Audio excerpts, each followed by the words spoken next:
माँ, उस जगह को जाने वाला रास्ता बहुत खतरनाक था। मैं तो रास्ते ही में मर जाता अगर मादा चीता और उसके 2 बच्चों ने मेरी सहायता न की होती। भगवान को धन्यवाद दो कि मैं सही सलामत वापस लौट आया। कहानी शुरू करने से पहले हमारे चैनल को प्लीज़ सब्सक्राइब एंड लाइक अवश्य करें ताकि हमें मोटिवेशन मिलता रहे, ताकि आप लोगों के लिए नया नया कहानी लाता रहूं। आइए कहानी शुरू करते हैं। कश्मीर में ये लोक कथा बहुत प्रचलित है। एक बार की बात है कि एक राजा था जिसको अपनी सेना पर बहुत अभिमान था। वह अपने सिपाहियों पर पैसा भी बहुत खर्च करता था। एक बार उसको ये जानने की इच्छा हुई कि उसके सैनिक वास्तव में कितने बहादुर थे। उसने अपने आदमियों को हुक्म दिया कि वे शहर के बाहर एक मैदान में एक लड़ाई का इंतजाम करें। तुरंत ही उसके हुक्म का पालन हुआ।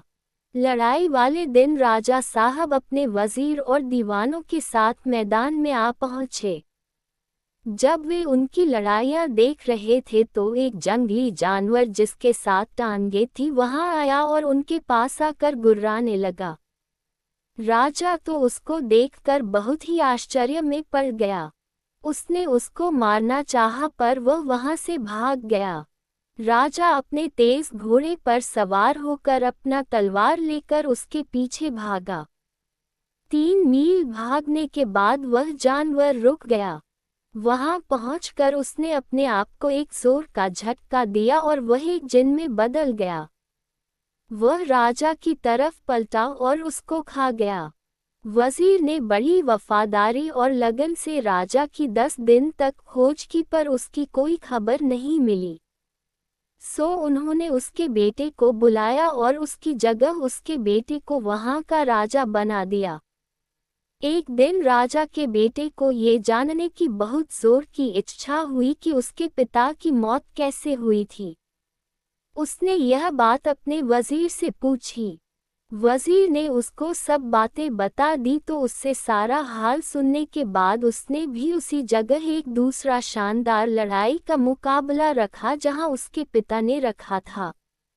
नियत समय पर वह और उसके दरबार के सभी लोग वहां इकट्ठा हुए।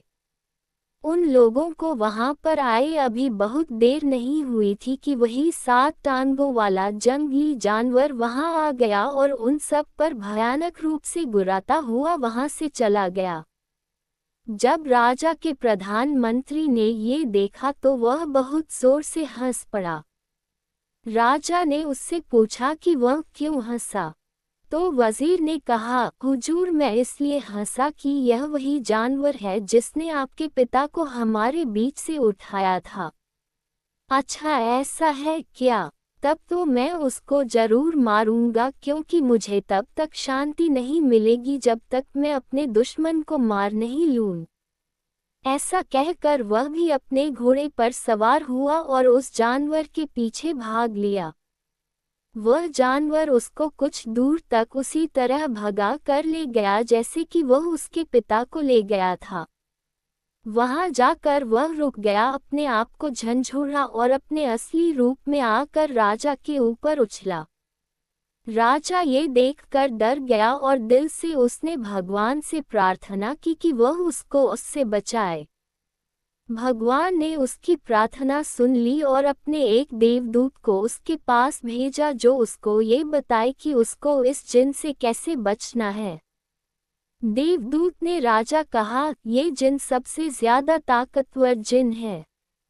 अगर इसके शरीर के खून की एक भी बूंद जमीन पर गिर गई और तब तक ये जिंदा है तो उससे तुरंत ही एक और ऐसा ही जिन पैदा हो जाएगा। फिर वह उछल कर तुम्हारे ऊपर कूद पड़ेगा और तुम्हारे शरीर के टुकड़े टुकड़े कर देगा। मगर तुम डरो नहीं। लो, तुम ये 2 फन वाला तीर लो और इससे इस जिन की दोनों आंखें फोड़ दो। इससे यह नीचे गिर जाएगा और मर जाएगा। इस तरह से वह देवदूत उसको वह 2 फन वाला तीर देकर वहां से गायब हो गया। तीर से लैस होकर राजा आगे बढ़ा। वह उस जिन से करीब 50 मिनट तक लड़ा। आखिर में उसने अपना वह दोहरे फल का तीर उसकी आंखों में मार दिया, जिससे वह मर गया। जब राजा ने पक्का कर लिया कि उसका दुश्मन मर गया है तो उसने अपनी तलवार निकाली और उसका सिर काट लिया। उसको उसने अपने एक तीर की नोक पर रखा और वापस महल की तरफ चल दिया। वहां जाकर उसने उसको अपने महल के 10,000 कमरों में से एक कमरे में रख दिया। उसने उस कमरे का ताला लगाया और उस कमरे की चाबी अपनी मां को देकर उससे कहा कि वह उस कमरे का दरवाजा किसी भी हालत में न खोले। पर क्योंकि उसने अपनी मां को यह नहीं बताया कि उसने उस कमरे में इतनी सावधानी से क्या चीज़ बंद कर रखी थी, उसकी मां ने सोचा कि शायद उस कमरे में कोई खास खजाना बंद होगा।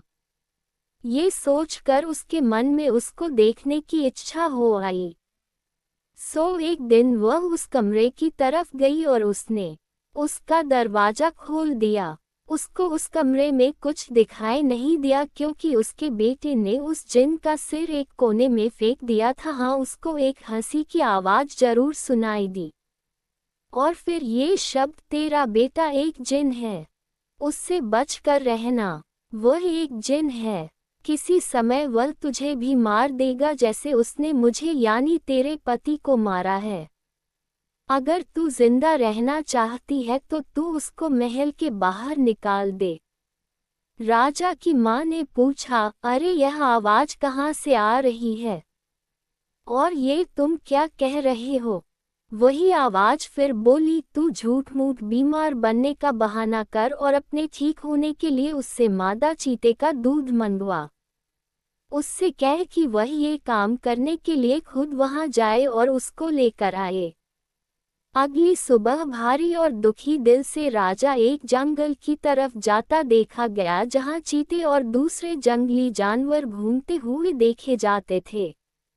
जल्दी ही उसको एक मादा चीता दिखाई दे गई जो अपने 2 बच्चों के साथ धूप में बैठी हुई थी। उसको वहां देखकर वह एक पेड़ पर चढ़ गया और वहीं से उसके एक थन में तीर मारा। इत्तफाक से उसके उस थन में कई दिनों से बहुत दर्द हो रहा था क्योंकि उसके पास ही उसके एक फोड़ा हो रहा था। राजा का तीर उस फोड़े में जा लगा जिससे वह फोड़ा फूट गया और मादा चीते को बहुत आराम मिला। मादा चीता इस आराम के लिए उसकी बहुत कृतज्ञ हुई। उसने ऊपर की तरफ देखा और उससे नीचे उतरने की प्रार्थना की। उसने उससे पूछा कि इसके बदले में उसको क्या चाहिए। राजा ने उससे कहा कि उसको कुछ नहीं चाहिए सिवाय उसके थोड़े से दूध के जो उसे उसकी बीमार मां के लिए चाहिए था। मादा चीते ने तुरंत ही उसकी बोतल अपने दूध से भरकर उसको दे दी जो वह अपने साथ लेकर आया था।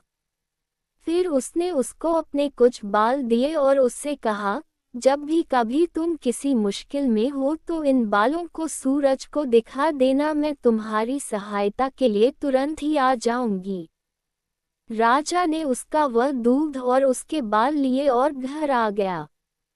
जब रानी माँ ने उसको मादा चीते का दूध लाता देखा तो उसे लगा कि शायद वह वाकई कोई जिन था। उसने अपने दिल में उसको मारने का पक्का इरादा कर लिया। वह फिर उस कमरे में गई जिसमें वह सिर रखा था और उसे अपना पूरा हाल बताया। तो उस बोलने वाले ने उससे कहा, इस बात से यह पता चलता है कि वह वाकई में एक जिन है। एक जिन के अलावा कोई और किसी मादा चीते का दूध ला ही नहीं सकता। तू जल्दी से जल्दी उसे मारने का इंतजाम कर। रानी माँ बोली, पर मैं उससे कैसे छुटकारा पाऊं? आवाज फिर बोली, इस बार जब वह तुझसे दोबारा मिलने आए और तेरा हाल पूछे तो तू इससे कहना कि तू अभी भी बहुत कमजोर और बीमार महसूस कर रही है। मादा चीते के दूध ने तेरे ऊपर कुछ ज्यादा असर नहीं किया, पर सुना है एक राजकुमारी है जो फला ऊंची पहाड़ी पर एक किले में अकेली रहती है। अगर वह तेरे पास आ जाए और तुझे छू ले तो उसके छूने से ही तू ठीक हो जाएगी। ये सुनकर तेरा बेटा उस भयानक किले में जाएगा तो निश्चित रूप से रास्ते में ही मारा जाएगा। अगले दिन शाम को जब राजा अपनी माँ को देखने गया और उससे पूछा, माँ अब तुम कैसी हो? क्या अब तुम पहले से कुछ अच्छी हो? रानी माँ रोती हुई सी बोली, कहाँ बेटा, इस मादा चीते के दूध ने तो मुझे बिल्कुल भी फायदा नहीं किया। पर कल मैंने एक सपना देखा कि एक राजकुमारी है जो फला ऊंची पहाड़ी पर एक किले में अकेली रहती है। अगर वह मेरे पास आ जाए और मुझे छू ले तो उसके छूने से ही मैं बिल्कुल ठीक हो जाऊंगी।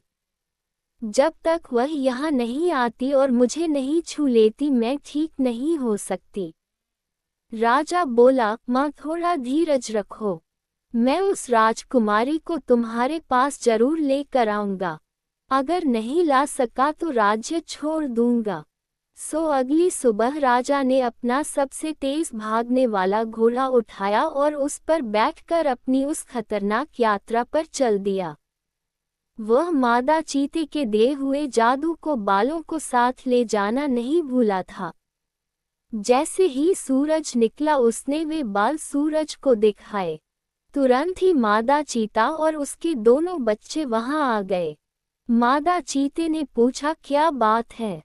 राजा बोला, फला जगह एक राजकुमारी अकेली रहती है और तुम्हें उसको लाना है। ये तुम नहीं कर सकते। कई लोगों ने उसको वहां से लाने की कोशिश की है क्योंकि राजकुमारी बहुत सुंदर है, पर कोई भी अब तक उसके पास भी नहीं पहुंच सका है। राजा बोला, मैं कोशिश करूंगा, चाहे इस कोशिश में मेरी जान ही क्यों न चली जाए। ये कहते हुए राजा वहां से चल दिया।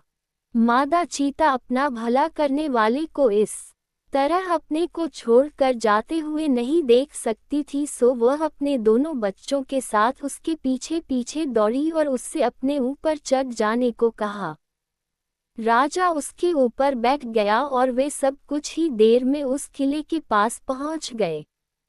वहां पहुंचकर मादा चीता राजा से बोली, देखो यहाँ पर इस किले के 3 दरवाजे हैं। राजकुमारी के पास पहुंचने से पहले उन तीनों दरवाजों से होकर गुजरना जरूरी है। पहले दरवाजे के पास एक बहुत बड़ा लोहे का टुकड़ा रखा है जिसको एक लकड़ी की कुल्हाड़ी से तोड़ना जरूरी है, नहीं तो दरवाजा नहीं खुलेगा। दूसरे दरवाजे के पास एक नकली गाय खड़ी है जिसके चारों तरफ असली जिन खड़े हैं। अगर कोई भी आदमी उस गाय को दो सकता है तो वह उस दरवाजे में से होकर जा सकता है, और अगर नहीं दो पाता तो वे जिन लोग उसको मार देते हैं। तीसरे दरवाजे के पास राजकुमारी खुद बैठती है। अगर वह तुमसे खुश है तो वह तुम्हारा स्वागत करेगी और अगर खुश नहीं है तो वह तुमको मार डालेगी। ये सब सुनकर तो राजा बहुत ही डर गया। उसने मादा चीते से उसकी सहायता की प्रार्थना की। मादा चीता बोली, ठीक है, मैं तुम्हारी सहायता करूंगी।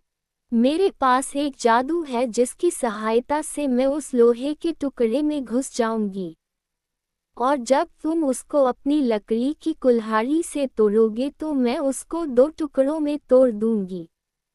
चौकीदार सोचेगा कि तुमने वह लोहे का टुकड़ा तोड़ा है और वह तुमको पहले दरवाजे से अंदर जाने देगा।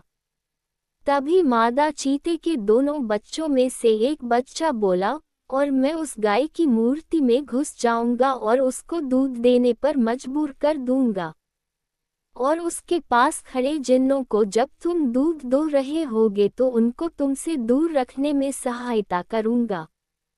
इस तरह से तुम दूसरे दरवाजे से होकर निकल जाओगे। इसके बाद मादा चीते के दूसरे बच्चे ने कहा, और मैं राजकुमारी की आंखों में अपना जादू डाल दूंगा जिससे जब वह तुम्हारी तरफ देखेगी तो तुम उसको सूरज की तरह से चमकीला पाएगी। सो वह तुमको देखते ही अपना तीसरा दरवाजा खोल देगी और फिर जो तुम कहोगे वह वही करेगी। सो उन तीनों ने अपने अपने वायदे वफादारी से निभाए। इस तरह से राजा तीसरे दरवाजे के पार पहुंच गया। राजकुमारी ने जैसे ही उसको देखा तो उसकी बहादुरी और सुंदरता से बहुत प्रभावित हुई। उसने राजा से अपने साथ शादी करने के लिए कहा। मादा चीता और उसके दोनों बच्चे अपनी मांद में लौट गए। कुछ दिन बाद ही राजा राजकुमारी को लेकर राजमहल पहुंचा और जाकर माँ से बोला, माँ, उस जगह को जाने वाला रास्ता बहुत खतरनाक था। मैं तो रास्ते ही में मर जाता अगर मादा चीता और उसके 2 बच्चों ने मेरी सहायता न की होती। भगवान को धन्यवाद दो कि मैं सही सलामत वापस लौट आया। कुछ देर और बात करने के बाद उसने माँ को जिन के सिर के बारे में बताया कि वह उसके सामने सबसे पहले कैसे एक 7 टांगों वाले जानवर के रूप में प्रकट हुआ था, फिर कैसे वह उसको एक जगह भगा कर ले गया था, जहाँ जाकर वह अपने असली रूप में बदल गया, एक बहुत बड़े भयानक जिन के रूप में। वह उस पर कूदने को ही था, उसको मारकर खाने वाला ही था, जैसे कि उसने उसके पिता के साथ किया था कि तभी भगवान के भेजे हुए दूत ने उसको बचा लिया। उसकी माँ तो ये सुनकर ताज्जुब में पड़ गई। वह बोली, बेटे, तब तो मुझे धोखा दिया गया था। उस दिन की शाम को जब तुमने मुझसे महल की चाबियां मांगी थीं तब मैं उसके कई कमरों को देखने गई। तब मैं एक ऐसे कमरे के दरवाजे पर आई जिसमें से मुझे हंसी की आवाज़ सुनाई दी। मैंने सोचा कि देखूं तो इसमें कौन हंस रहा है, सो मैंने उसका ताला खोला और अंदर गई तो मुझे एक आवाज़ आई, ध्यान देकर सुन। तेरा बेटा एक जिन है जो तुझको खा जाना चाहता है।